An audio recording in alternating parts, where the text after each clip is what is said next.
अस्सलाम वालेकुम guys, welcome to my YouTube channel. आज की इस वीडियो में हम करेंगे CS 302 क्विज़ नंबर 2 को सॉल्व। तो हम स्टार्ट करते हैं क्विज़ को। उससे पहले तमाम व्यूवर्स चैनल को सब्सक्राइब कर लें ताकि आपको नेक्स्ट CS 302 की क्विज़ेज, असाइनमेंट, GDP के सॉल्यूशंस इस चैनल पे मिलते रहें। तो हम स्टार्ट करते हैं क्विज़ नंबर 2 को।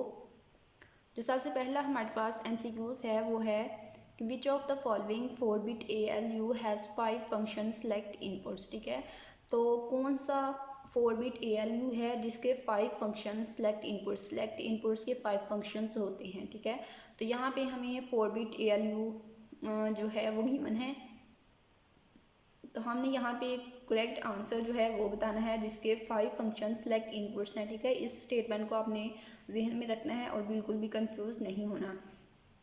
तो जो हमारे पास ऑप्शंस हैं वो हैं कि 74XX 182 382 181 या फिर 381। ठीक है, तो ये जो 5 फंक्शंस सेलेक्ट इनपुट्स होती हैं ये होती हैं 181 74XX 181 में। ठीक है, गिवन MCQs में से जो करेक्ट आंसर है वो है आपके पास MCQs नंबर 3। ठीक है, इसको आप वेरीफाई कर सकते हैं, 100% करेक्ट आंसर है, आपके हैंडओवर्स में भी गिवन होगा। तो ऑप्शन नंबर C जो है वो आपके पास इसका करेक्ट आंसर है और वेरीफाइड है। इसके बाद जो नेक्स्ट हमारे पास MCQs नंबर 2 है वो है कि adjacent ones detector circuit will have active high output for the input. तो जो एडजेसेंट वंस डिटेक्टर सर्किट है उसमें एक्टिव हाई आउटपुट जो है इनपुट के लिए कौन सी होती है। ठीक है, तो यहाँ पे हमें जो ऑप्शंस गिवन है वो क्या है कि 0001 1010 0011 या फिर 0101। ठीक है, तो वो जो वंस डिटेक्टर एडजेसेंट सर्किट होता है उसमें हमारे पास एक्टिव हाई आउटपुट के लिए जो इनपुट होती है वो होती है 0011। ठीक है, यानी कि 0011। ऑप्शन नंबर C जो है वो आपके पास अगेन करेक्ट ऑप्शन होगा और आपके हैंडओवर्स में ये आंसर गिवन है और वेरीफाइड आंसर है। नेक्स्ट वन जो MCQs है वो है कि the adjacent ones detector accept 4-bit inputs के एडजेसेंट वंस डिटेक्टर जो है वो 4-bit इनपुट को एक्सेप्ट करता है। इफ़ डैश एडजेसेंट, अगर डैश एडजेसेंट जो है ones are detected in the input the output is set to high. ठीक है, तो आउटपुट जो है वो हाई सेट होगी जब डैश एडजेसेंट वंस जो हैं वो इनपुट में डिटेक्ट होंगे। ठीक है, तो गिवन ऑप्शंस में से हम देखते हैं कि कौन सा ऑप्शन यहाँ पे करेक्ट होगा। 1 4 2 0। तो एडजेसेंट जो है वो 4-bit को एक्सेप्ट करता है, 4-bit की इनपुट को। तो जब डैश एडजेसेंट जो हैं वो इनपुट में होंगे, इनपुट में वंस होंगे तो आउटपुट जो है वो हाई सेट हो जाएगी। तो जब दो एडजेसेंट जो हैं वो वंस इनपुट में होंगे, जब दो एडजेसेंट वंस इनपुट में डिटेक्ट होंगे तो आउटपुट जो है वो हमारी हाई सेट हो जाएगी। यानी कि ऑप्शन नंबर C जो है वो अगेन इसका करेक्ट आंसर है, वेरीफाइड आंसर है। नेक्स्ट वन 4 वाला MCQs है कि the active high and active low input. ठीक है, ऑफ 3 to 8 डिकोडर। एक हमारे पास डिकोडर है 3 to 8, उसकी एक्टिव हाई और एक्टिव लो इनपुट्स जो हैं वो हमने बतानी है ये किस सीक्वेंस में होती हैं। तो यहाँ पे ऑप्शंस क्या हैं कि 2 active high and remaining 1 is active low. नहीं, ये भी नहीं है। ऑल एक्टिव लो होती हैं, ये भी नहीं है। ऑल एक्टिव हाई, ये भी रॉन्ग है। और 1 active high and remaining 2 are active low. तो 3 to 8 डिकोडर में जो होता है वो होता है 1 active high and 2 remaining active low. यानी कि ऑप्शन नंबर D जो है वो इसका आपके पास करेक्ट आंसर होगा और वेरीफाइड आंसर है। नेक्स्ट वन 5 वाला MCQs है कि implementing the adjacent ones detector circuit directly from the function table based on SOP form.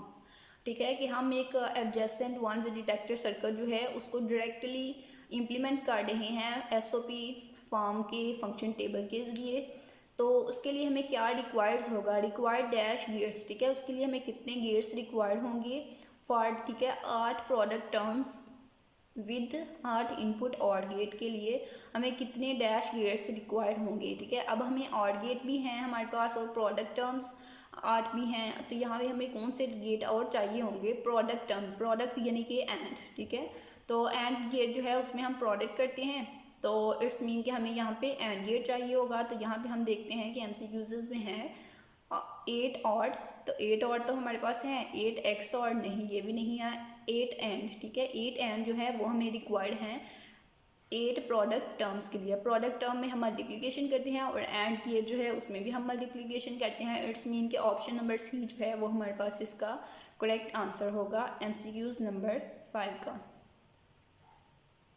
8 and 8।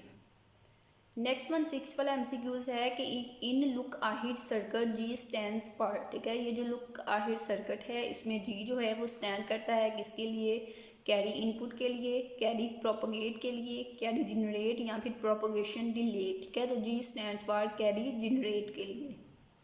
Option number सी जो है वो इसका करेक्ट ऑप्शन है गिवन MCQs इसमें से।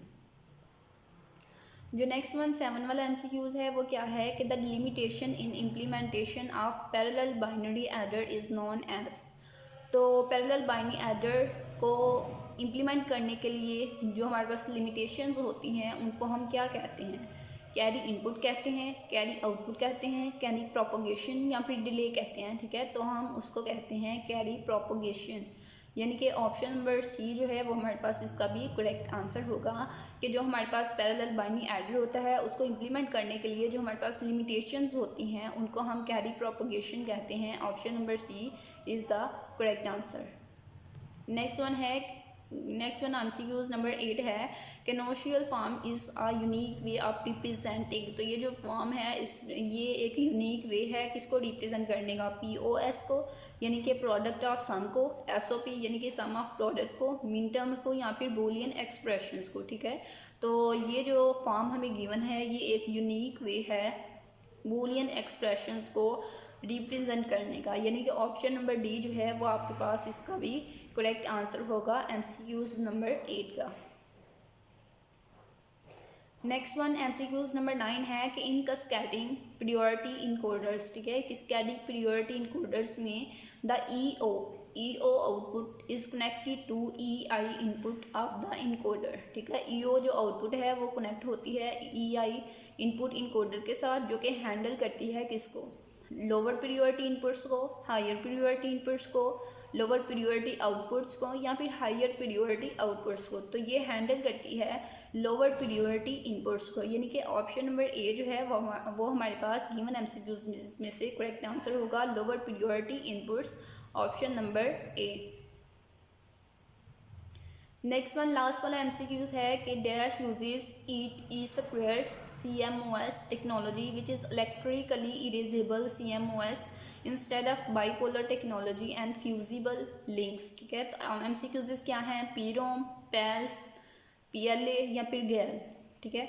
तो इसका जो करेक्ट आंसर है वो है आपके पास गैल, यानी कि ऑप्शन नंबर डी जो है वो भी इसका करेक्ट और वेरीफाइड आंसर है। एज इट इज़ आप इन आंसर्स को याद कर सकते हैं, 100% करेक्ट हैं, ठीक है। मुझे सॉल्यूशंस के लिए आपने मेरे चैनल को सब्सक्राइब करना है और चैनल के साथ अटैच हो जाना है ताकि आपको मुझे सॉल्यूशंस CS 302 की असाइनमेंट, GDB और क्विज़ेस के सॉल्यूशंस इस चैनल पे मिलते रहें।